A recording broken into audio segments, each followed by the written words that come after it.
Lacan, nous et le réel, 67e séance. Vous écoutez?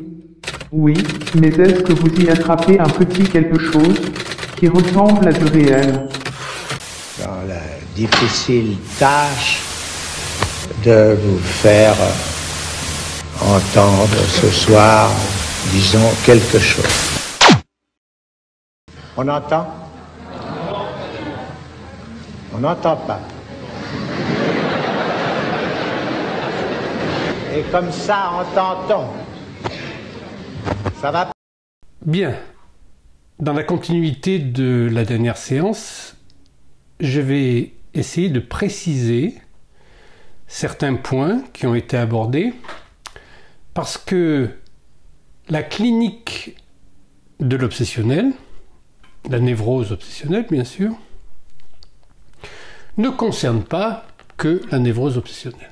Il se trouve que vendredi, à ma présentation de quelque chose qu'on considère généralement comme un cas de folie, assurément. Un cas de folie qui a commencé par le symptôme « parole s'imposer ».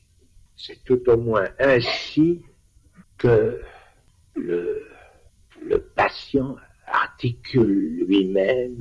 C'est quelque chose qui me paraît tout ce qu'il y a de plus sensé dans l'ordre d'une articulation que je peux dire être lacanienne. Comment est-ce que nous ne sentons pas tous que des paroles dépendants nous sont en quelque sorte imposées? C'est bien dans quoi ce qu'on appelle un malade va quelquefois plus loin que ce qu'on appelle un homme normal. La question est plutôt de savoir pourquoi est-ce qu'un homme normal, dit normal, ne s'aperçoit pas que la parole est un parasite, que la parole est un placage, que la parole est la forme de cancer dont l'être humain est affligé. Donc si nous partons des trois structures de langage incorporées qui représentent le coup d'archet vainqueur de Lacan, puisque pour Lacan, il est normal d'être psychotique, il est normal d'être pervers, il est normal d'être névrosé. Le terme de normal, bien sûr, ici, étant à entendre comme, disons, une considération sur la normalité de l'anormalité. Avec un petit a privatif qui est à placer où vous voulez et qui va différencier justement le fou du psychotique. Donc, s'il est normal d'être psychotique, c'est parce que, effectivement, ça constitue un des stades de notre entrée dans le langage, dans la mesure où, nous l'avons vu, il s'agit de ne pas pouvoir tout dire, donc il y a quelque chose, il y a une limite, un point au-delà duquel le sujet ne pourra jamais aller dans la connaissance qu'il peut avoir de lui-même en tant que parlant. Voilà, ça c'est pour introduire ceci, à propos de quoi je pose des questions. La définition de la névrose. Il faut quand même être sensé et s'apercevoir que la névrose, ça tient aux relations sociales. On secoue un peu la névrose et c'est pas du tout sûr que par là on la guérisse. La névrose obsessionnelle, par exemple, c'est le principe de la conscience. À savoir que la clinique de la névrose obsessionnelle est importante à plus d'un titre parce que nous pouvons concevoir aujourd'hui avec Lacan que si l'hystérie n'est pas considérée comme une névrose, c'est parce que, effectivement, la névrose s'arrêterait à la névrose obsessionnelle. Et donc la névrose obsessionnelle, si elle met en scène certaines particularités que nous avons vues la dernière fois, notamment cette volonté de néantiser l'autre, cette volonté d'isoler l'autre, et comme mécanisme de défense ultime, cette volonté de créer un moi qui résiste à toutes les attaques, ça, c'est ce qui caractérise la Zwangsneurosis, la névrose obsessionnelle. Mais, évidemment, nous pouvons élargir le propos et considérer comme, dans la perspective qui a été déjà décrite ici, des 3 structures de langage incorporé auxquelles nul sujet ne peut échapper, qui sont à considérer dans l'ordre suivant, c'est-à-dire psychose, perversion et névrose, que ce qui se passe dans la névrose obsessionnelle n'est pas réservé à la névrose obsessionnelle. C'est juste que dans la névrose obsessionnelle, cela apparaît comme avec la plus grande évidence dans la clinique. Et les trois, disons, mécanismes de défense qui apparaissent, puisque, nous l'avons vu, tout ce qui est considéré comme, disons, particularisme du sujet qui débouche sur quelque chose de pathologique est à l'origine une défense. De quoi le sujet a-t-il à se défendre? C'est la question. C'est la question qui est posée. Et ce qui est manifeste dans la névrose obsessionnelle se retrouve bien sûr partout. Ce qui est pathologique, c'est toujours ce qui est en rapport avec des signifiants qui sont plus ou moins désarticulés, c'est-à-dire dans une fixation qui n'est plus d'actualité pour le sujet. Alors, je voudrais amener ça par la lecture que fait Lacan du cas de la névrose obsessionnelle féminine, le cas de Maurice Bouvet, où il fait apparaître un très vif sentiment de culpabilité. De ce sentiment de culpabilité va découler une angoisse, et cette angoisse elle-même va déboucher sur une agressivité. Et j'aimerais que nous arrivions à articuler la logique sous-jacente à ce qui s'appelle sentiment de culpabilité en psychanalyse, qui n'est pas une culpabilité réelle, puisque la culpabilité réelle, c'est vous avez fait quelque chose, vous le savez, vous avez fait quelque chose de répréhensible. Bon, vous vous sentez coupable. Mais il y a une véritable culpabilité, c'est-à-dire il y a quelque chose de réel derrière. Mais là, le sentiment de culpabilité, il n'est pas relié à quelque chose qui a été effectivement fait ou réalisé. C'est juste un sentiment de malaise. Ce sentiment de malaise, il est tout simplement lié au fait que le sujet en réfère à une loi. Même si cette loi n'est pas énoncée, même si cette loi n'est pas connue, la culpabilité fait référence à une notion de loi. Ça, c'est le premier axiome. C'est de là que procède le fameux sentiment de culpabilité, dont vous avez probablement quelquefois entendu parler. Le sentiment de culpabilité est quelque chose qui fait les comptes. Qui fait les comptes et bien entendu ne s'y retrouve pas, ne s'y retrouve jamais. Il se perd dans ses comptes. Il est démontré dans cette névrose obsessionnelle, analysée par Bouvet, que ce qui se passe avec le sujet, en l'occurrence, c'est une mise en question qui va un peu plus loin qu'une mise en question, puisque cette mise en question, c'est presque comme au temps d'une inquisition, une mise en accusation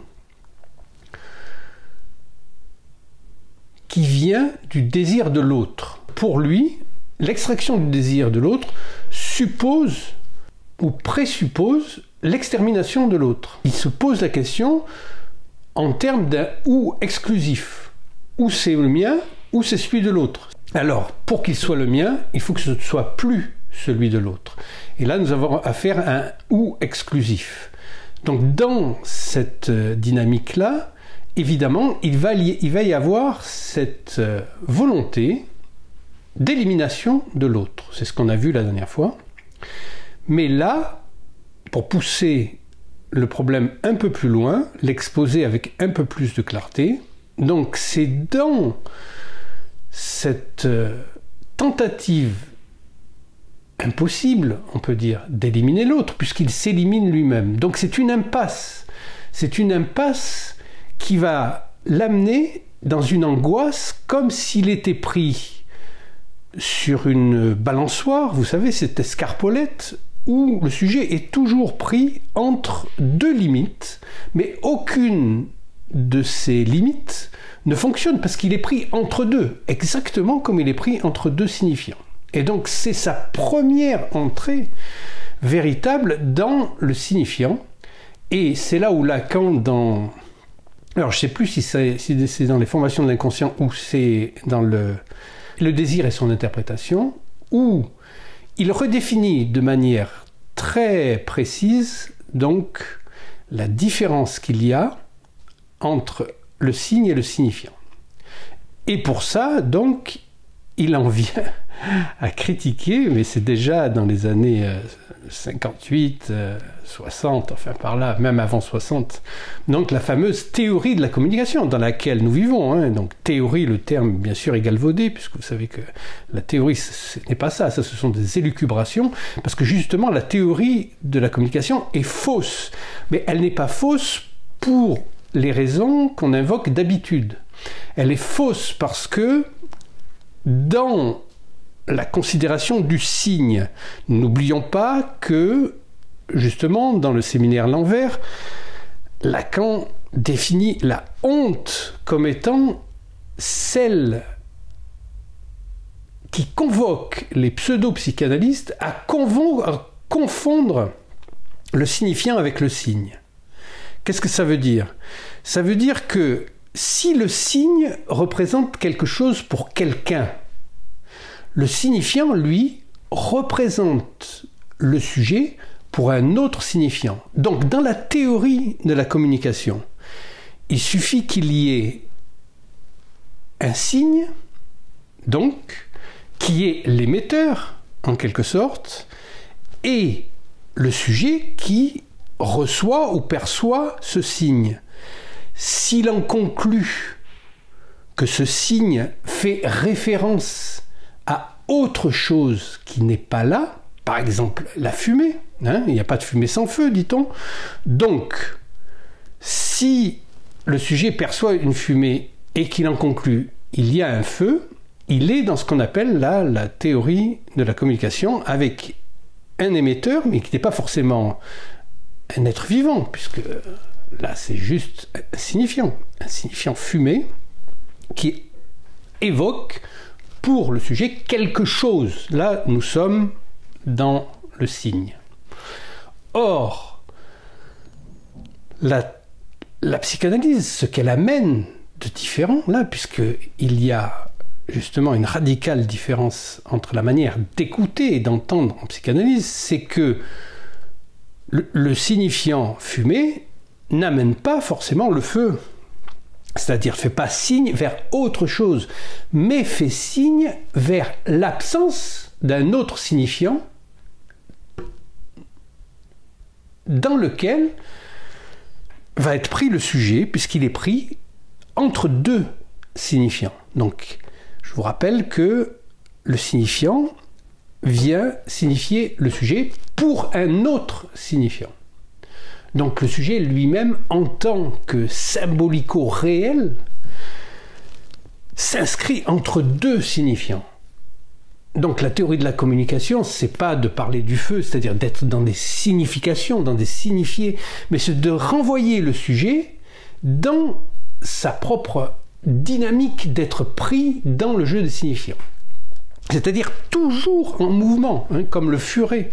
C'est pour ça qu'il y a toujours une aphanésis du sujet, il disparaît tout le temps parce qu'il est toujours pris entre deux signifiants. Et là, il rejoint le fil du langage, c'est-à-dire, c'est une manière pour nous, là, d'essayer de saisir pourquoi, justement, vont se mettre en place des mécanismes de défense aussi tenaces que l'angoisse, l'agressivité, toutes ces choses-là qui vont pourrir la vie du sujet, avec les mécanismes de défense qu'on retrouve dans la névrose obsessionnelle, mais qui concernent tout le monde, c'est-à-dire tous ceux qui ont un moi, puisque si la psychanalyse vise à éliminer le moi, elle n'y arrive jamais totalement, bien sûr, il reste toujours un petit bout de moi, mais disons, il doit être sérieusement éliminé pour justement laisser la place au sujet de se situer dans la chaîne des signifiants. Donc, pour revenir sur cet exemple avec le feu, dans l'écoute psychanalytique, la fumée ne va pas forcément renvoyer vers le feu, mais au contraire, comment cette fumée signifie le sujet en analyse pour un autre signifiant qui, lui, ne le signifie pas.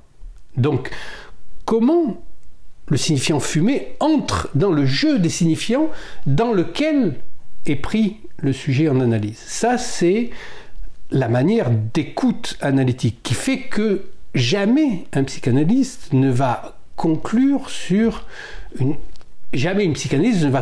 herméneutique, sur une signification. Il s'agit de renvoyer toujours le sujet dans le jeu des signifiants.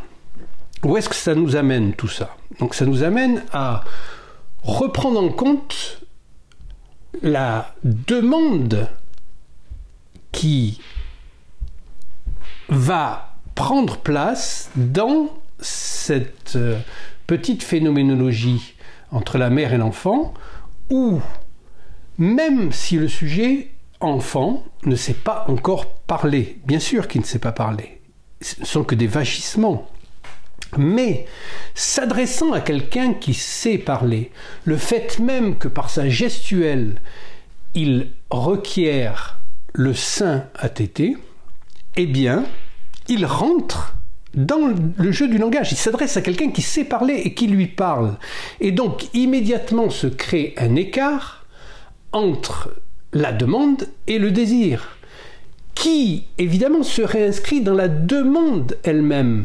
Si le petit sujet humain, fait une demande de nourriture, la demande de fond va toujours être une demande d'amour, c'est-à-dire une demande de la parole pour s'inscrire en tant qu'humain dans la parole que représente la mère, qui déjà est la représentante du grand autre en tant qu'il est le lieu de la parole et le lieu du signifiant. On est forcé de savoir ce qu'on demande, mais justement, ce qui définit la demande, c'est qu'on ne demande jamais que parce qu'on désire. Je veux dire en passant par ce qu'on désire. Et ce qu'on désire, on ne le sait pas.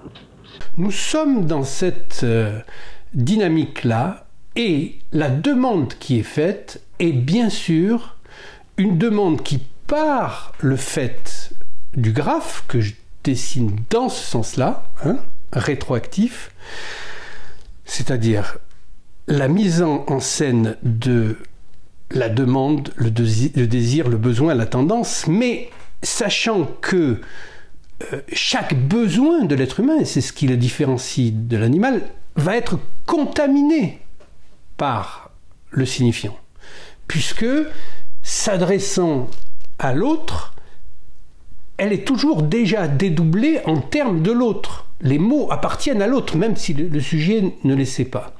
Et là où se piège l'obsessionnel, c'est déjà dans une sorte d'impasse logique où il va prendre le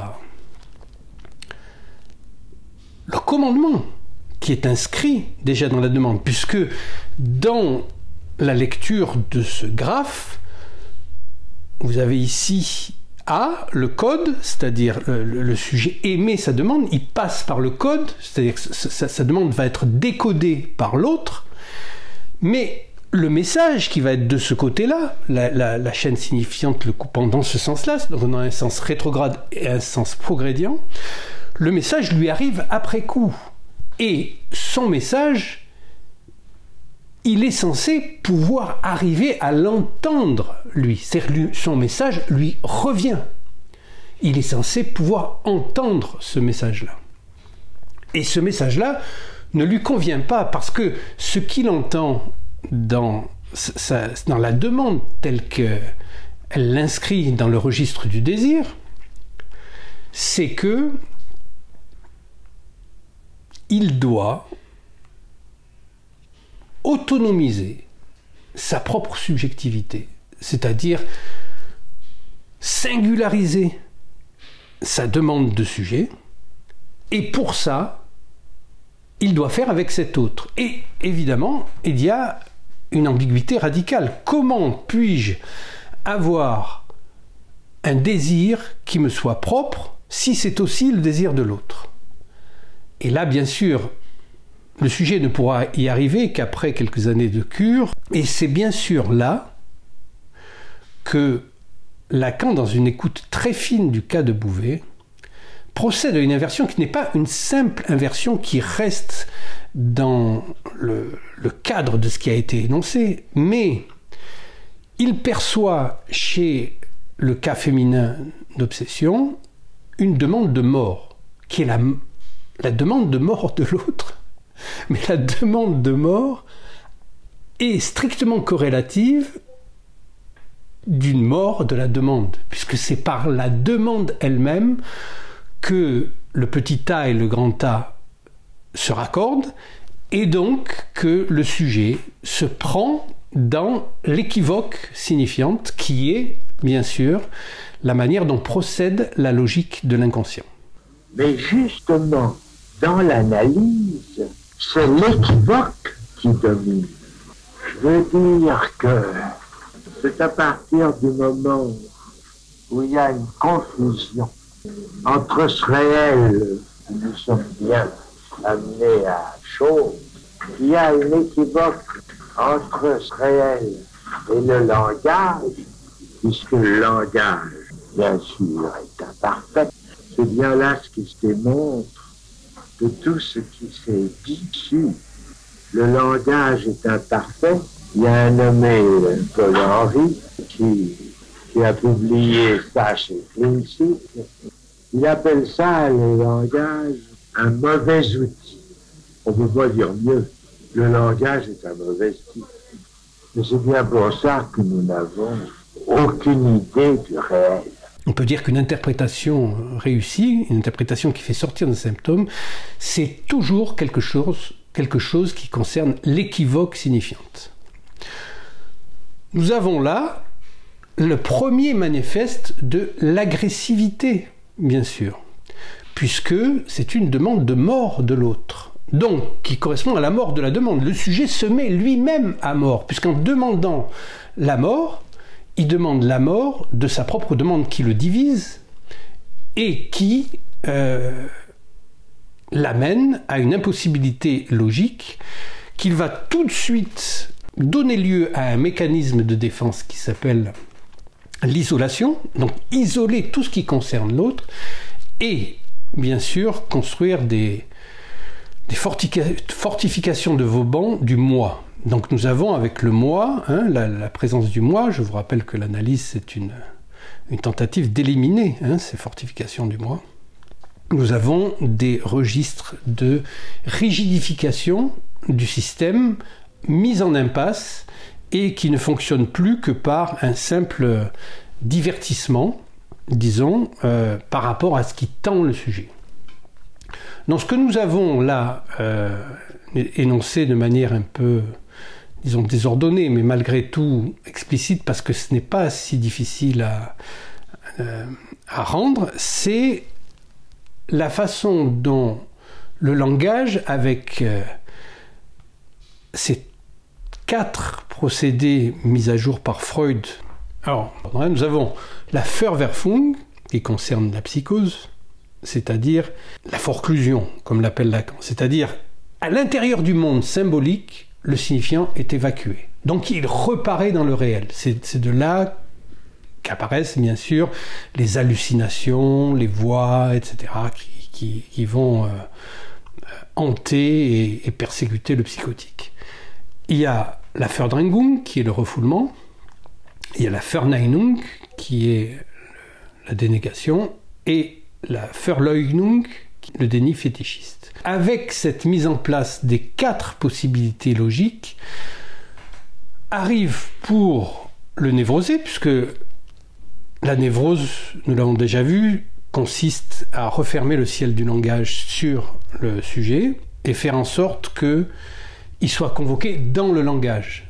Quand tout à l'heure je présente un peu la différence qu'il y a avec l'exemple du feu entre le signe et le signifiant, c'est que dès qu'on est dans le signe, on est convoqué dans l'imaginaire de la réalité fantasmatique, parce que la réalité, il n'y a de réalité que du fantasme, que le réel, ce n'est pas la réalité, et le signifiant, lui, ramène au réel, c'est-à-dire à une scansion temporelle qui nous inscrit dans une chaîne signifiante dans laquelle le sujet est appelé à tourner sans arrêt avec les signifiants. Et le travail de la psychanalyse va être un travail sur les signifiants, un travail qui va permettre d'inscrire les possibilités du sujet dans une évolution des chaînes signifiantes. Donc, par exemple, l'empêcher disons qu'il n'aura plus besoin de régresser jusqu'à certains signifiants primordiaux parce qu'il aura résolu entre-temps des problèmes.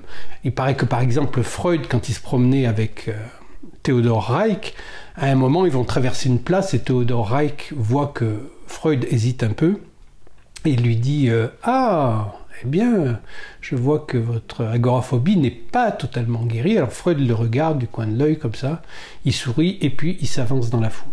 C'est-à-dire que, bien sûr que les choses ne disparaissent pas totalement, mais elles ne sont plus incapacitantes. C'est-à-dire que la résolution des problèmes liés au signifiant passe par l'usage du signifiant. Donc rentrer dans les possibilités de la chaîne signifiante plutôt que dans l'imaginaire des représentations de la réalité.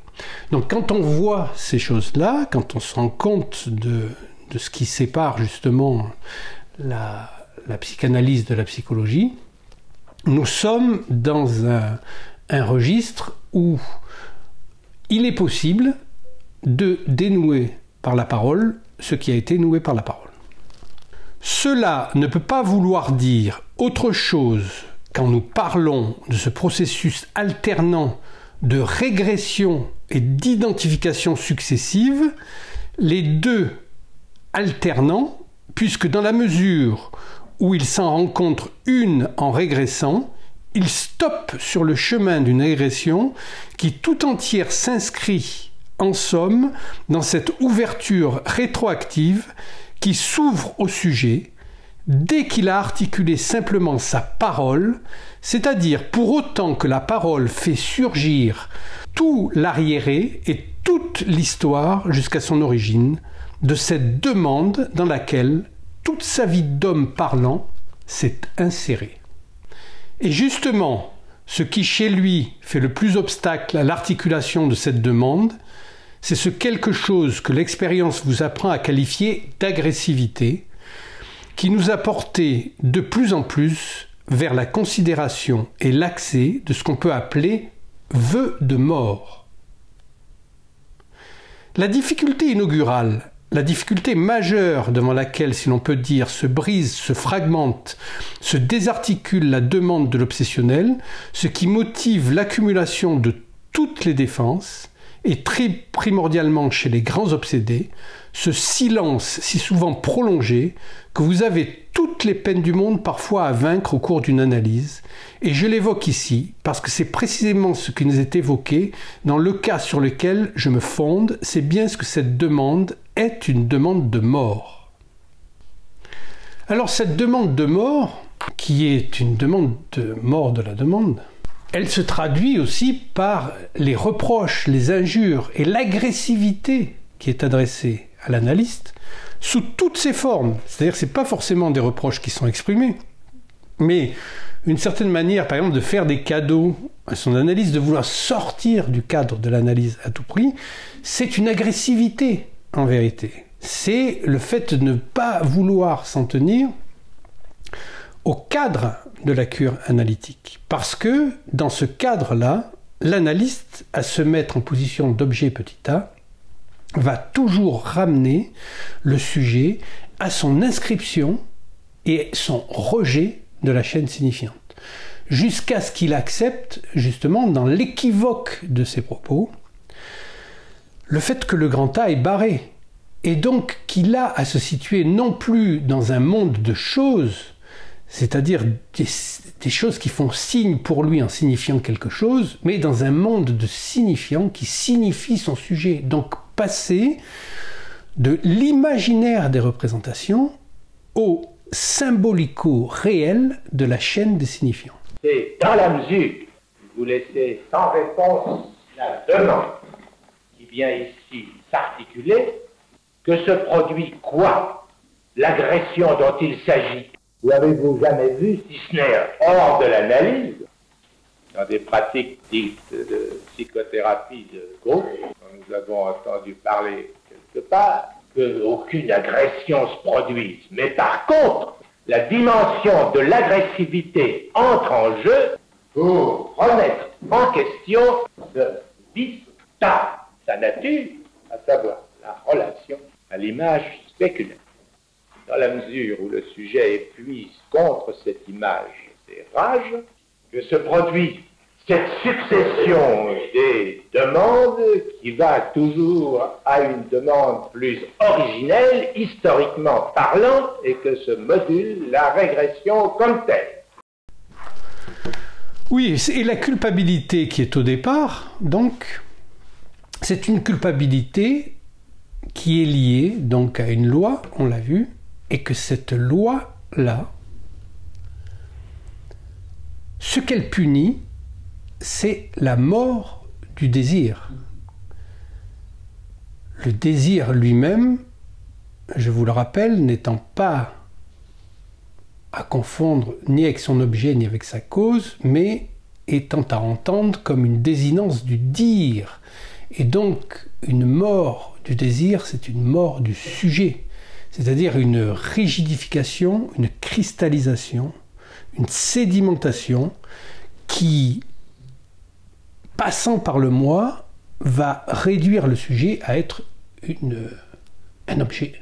C'est-à-dire plus rien de mobile sur la chaîne signifiante, mais quelqu'un qui est parfaitement défini par un certain nombre de prédicats qui le maintiennent dans l'illusion que rien ne change.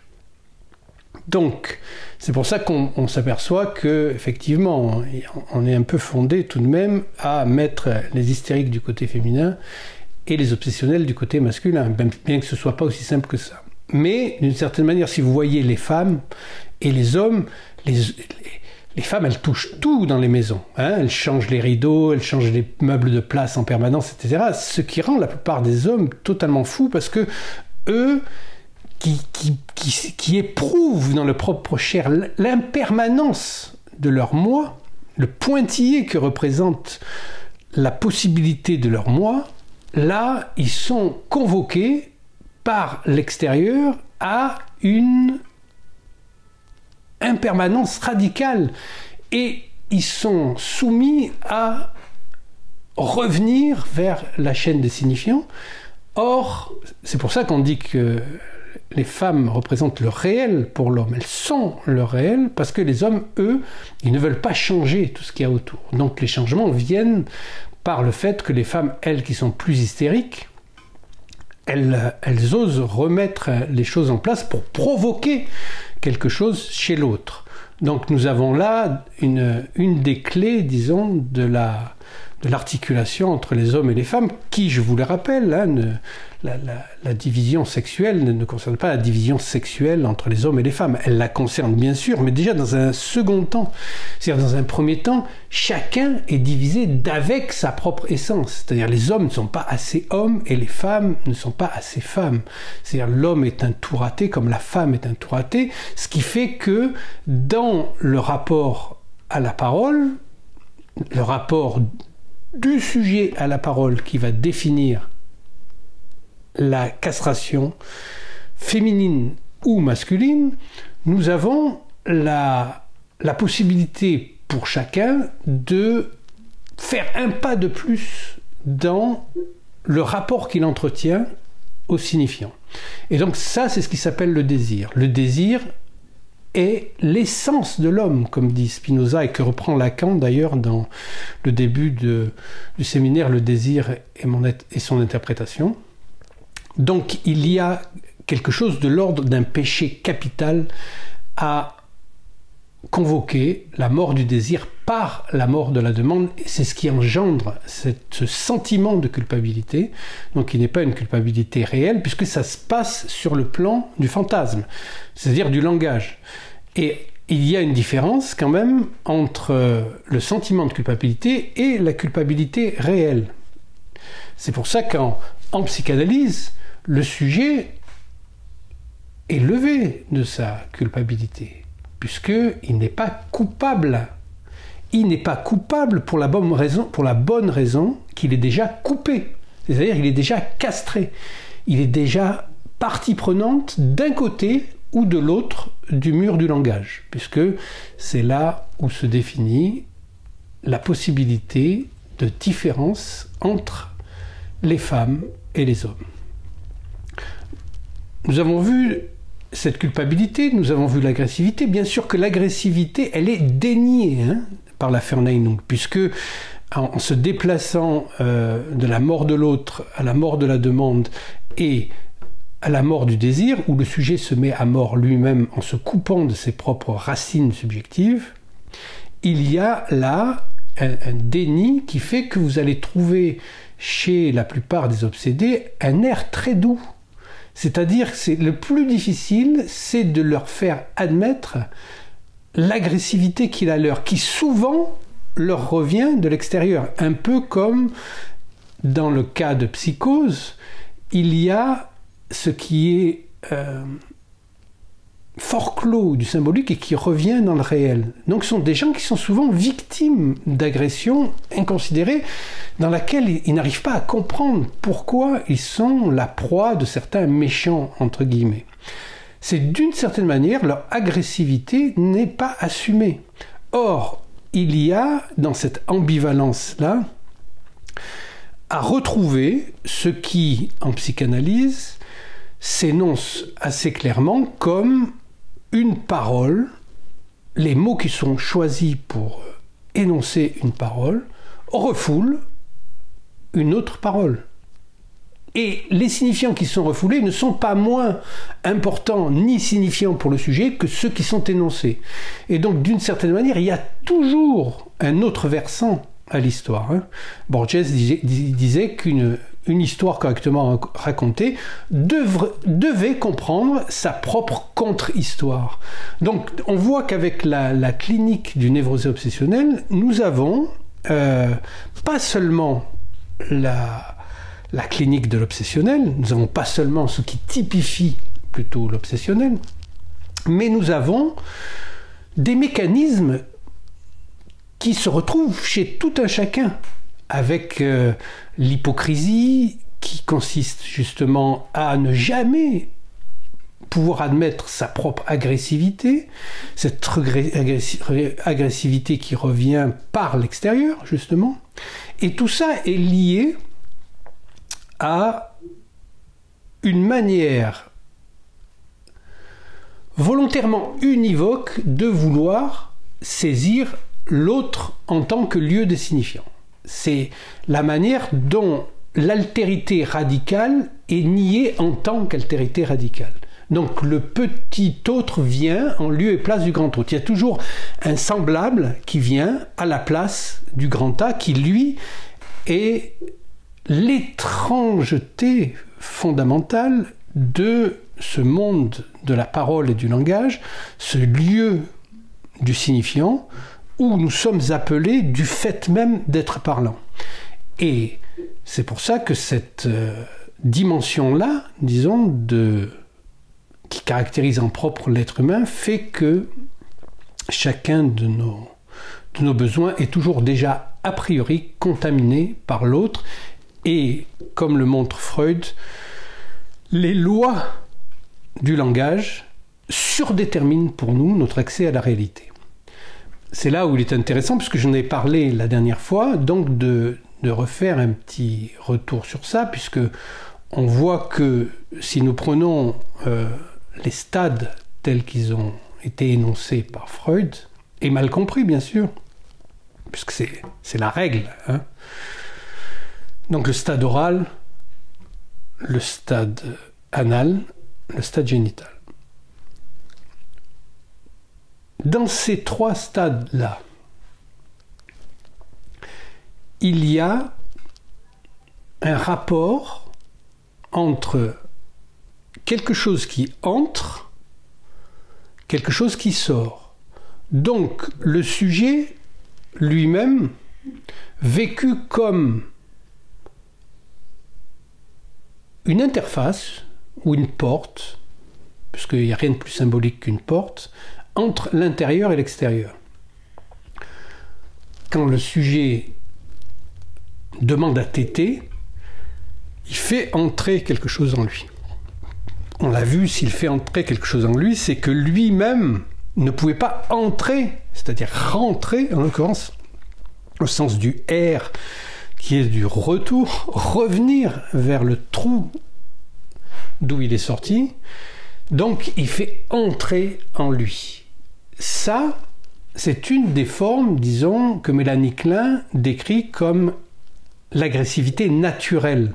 Pour croquer dans une pomme, il y a une sorte d'agressivité naturelle.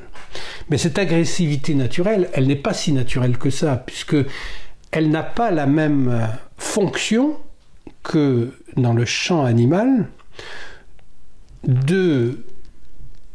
comme nous venons de le voir, de séparer, c'est là où le besoin est toujours contaminé par la demande qui elle-même ouvre sur le désir, et donc la demande de mort est une demande de mort du désir, qui entraîne la culpabilité du sujet.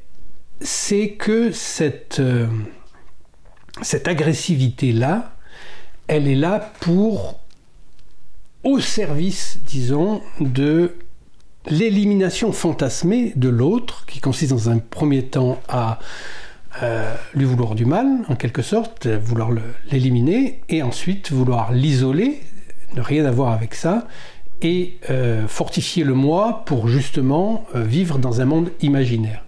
Or, ces trois stades de oral, anal et génital mettent en rapport le sujet comme s'il était lui-même, disons, un tympan vibratoire entre une intériorité et une extériorité avec une transformation. Et le passage de l'intérieur à l'extérieur, en quoi consiste par exemple la miction ou l'excrétion, convoque le sujet dans un rapport du langage, du royaume de la parole, au corps propre. Donc c'est là où il y a un nouage, et c'est là où il est possible justement de comprendre aujourd'hui ce passage du modal au nodal qu'opère Lacan dans justement les noms du Père pour définir de nouvelles coordonnées tridimensionnelles, mais qui ne correspondent plus à la géométrie grecque ni même à la géométrie cartésienne.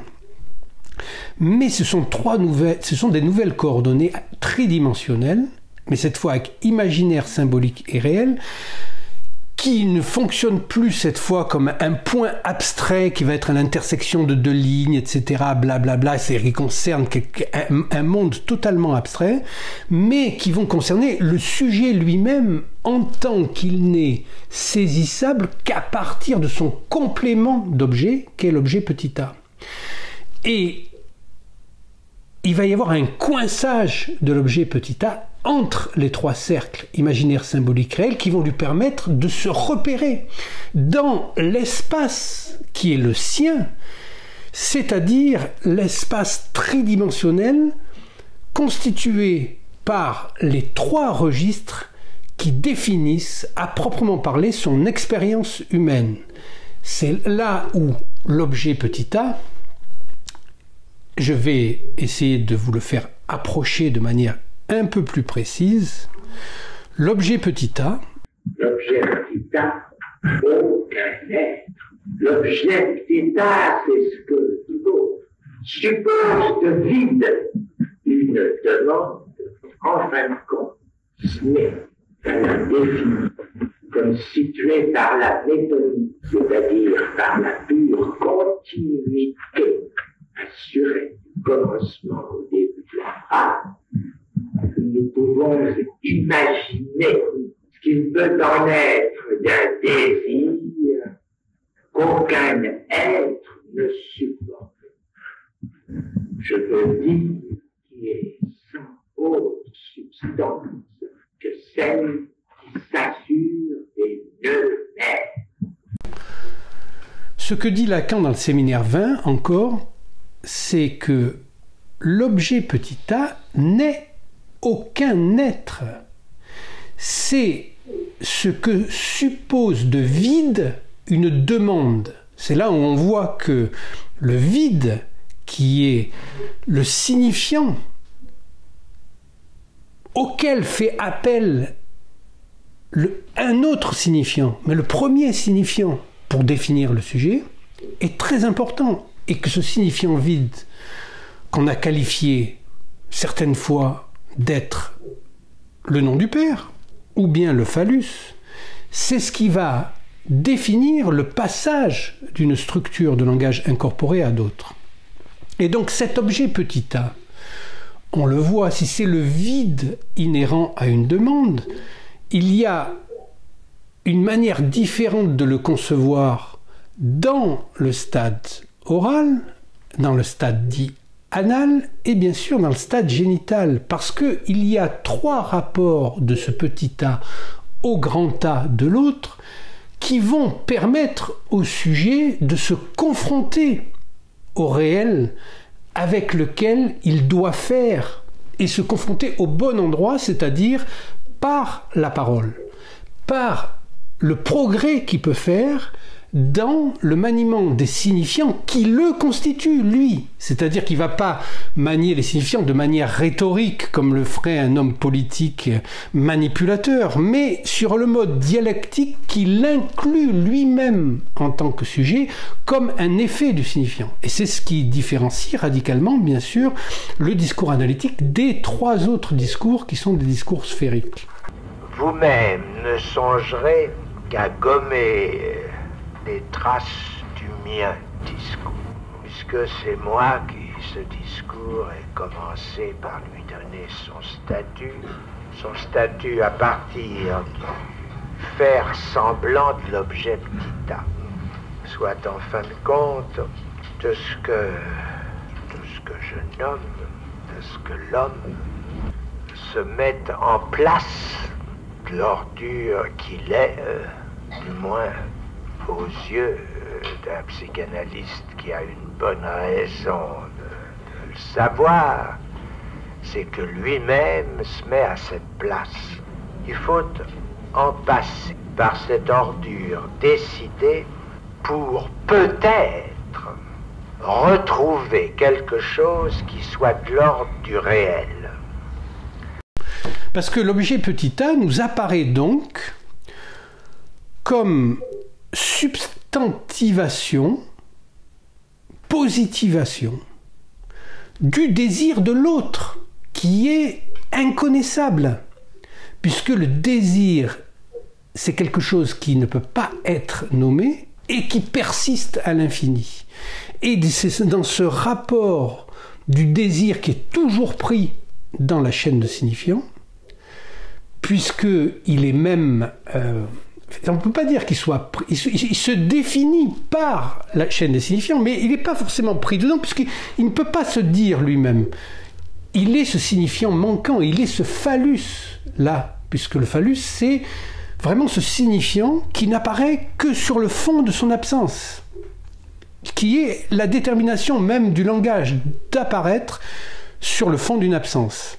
Donc cet objet petit a, on va à l'objet oral, c'est-à-dire le vide même contenu dans la demande de nourriture, qu'on retrouve dans l'objet anal, qu'on retrouve dans l'objet génital, qui est très important, l'objet génital, parce qu'il permet justement de relier le petit a au grand A. C'est-à-dire que c'est impossible de se satisfaire sans la présence de l'autre. Donc il y a comme une injonction à nouer avec quelque chose de l'extérieur, le corps avec quelque chose d'extérieur.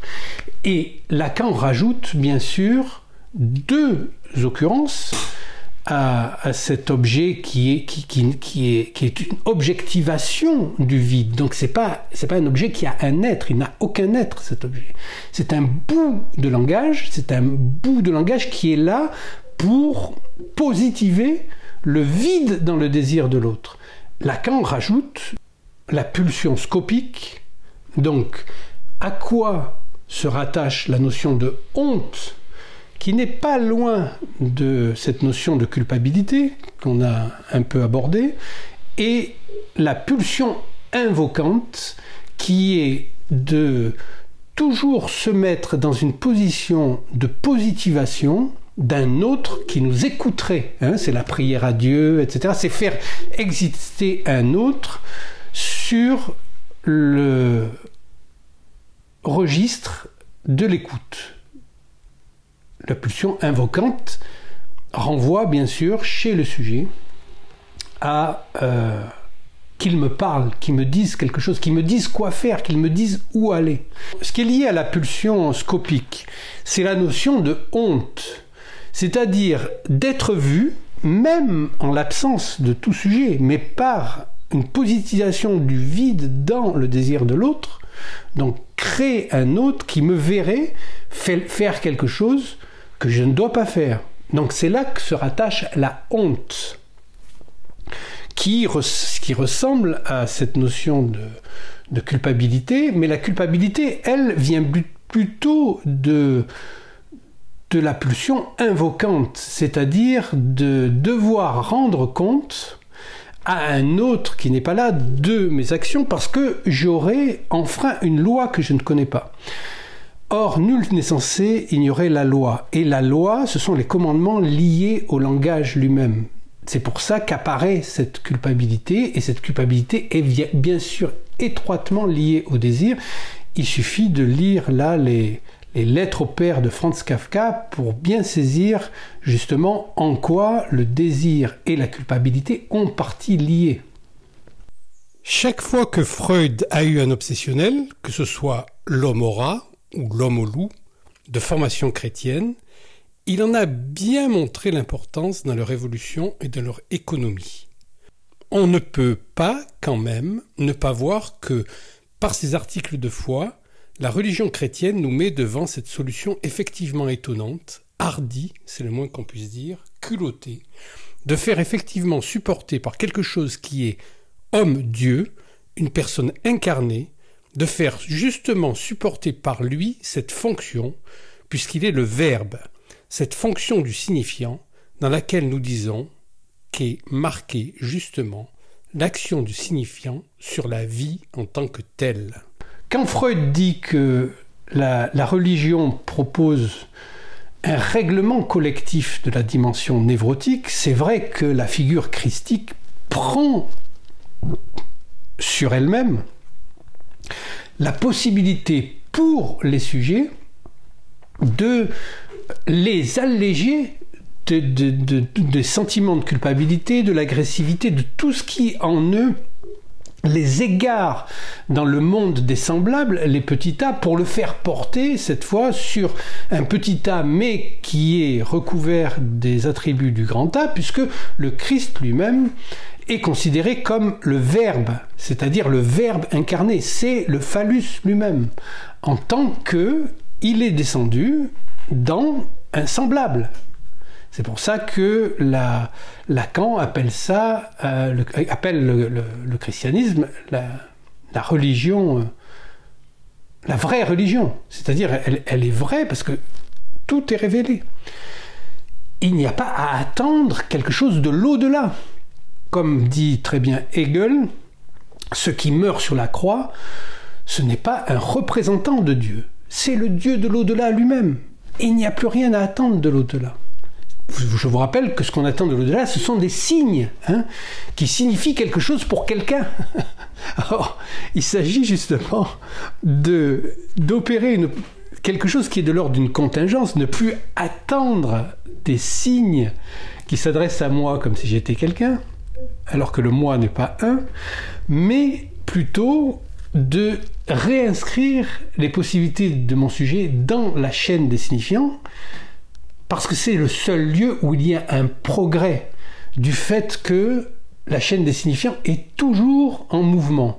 Et les modifications dans la chaîne de signifiants, qui consistent essentiellement dans l'élimination de certains signifiants, et la possibilité de retrouver une certaine souplesse dans les articulations logiques de la chaîne des signifiants, permettent à mon sujet d'entrevoir une sortie de certaines impasses qui sont, disons, peut-être rassemblées, résumées dans la névrose obsessionnelle, mais qui ne concernent pas seulement ce qu'on appelle les névrosés obsessionnels, les obsédés. Parce que il y a en chacun de nous cette dimension-là qui nous convoque dans notre vie quotidienne et qui nous demande à réinvestir le langage en tant que le lieu d'inscription de notre parole qui nous définit en tant que sujet.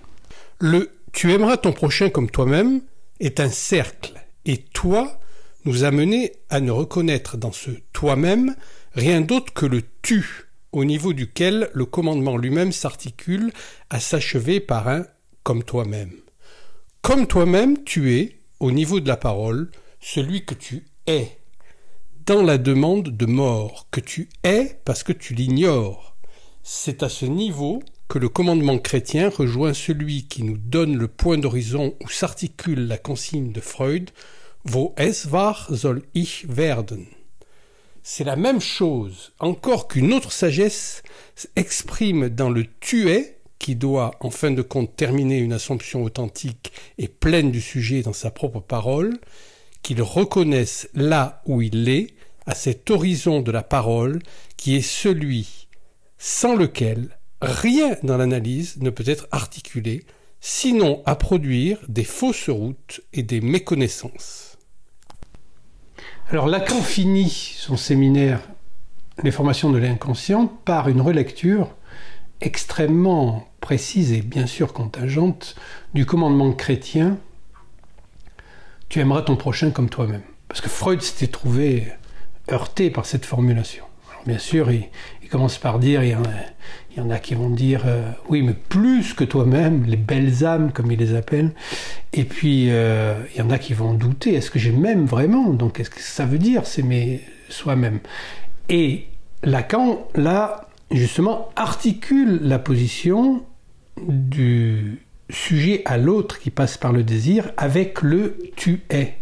Et l'homophonie du « tu es », donc « tu es celui qui », et donc avec bien sûr la référence à Hamlet, et tu es celui que tu es, H-A-I-S. Donc il y a une possibilité là dans le travail sur la logique, le travail sur les signifiants, de sortir des premières impasses qui sont proposées par l'ambivalence inhérente à cette notion de signifiant d'où le sujet s'extrait, Et bien sûr, ça fait le lien avec la parole freudienne Wo es war, soll ich werden. C'est-à-dire que à partir de ce moment où j'assume une position de sujet dans la chaîne signifiante dont je ne sais pas les conséquences de ma parole, mais je ne suis destiné qu'à les connaître après coup, donc wo es war, on passe d'un temps où c'était à soll ich werden, je suis appelé à advenir en tant que sujet. Et là, il y a le renouvellement d'une position de progrès, qui n'est pas progressiste au sens, disons, courant et donc laxiste du terme, puisque chaque progrès entraîne une régression. Et on voit là qu'aujourd'hui, la régression sur tous les plans est très largement plus manifeste que les progrès qui sont effectués. Donc, wo es war, soll ich werden, je suis appelé à devenir en tant que sujet participant au progrès de la chaîne signifiante de laquelle se prend mon sujet.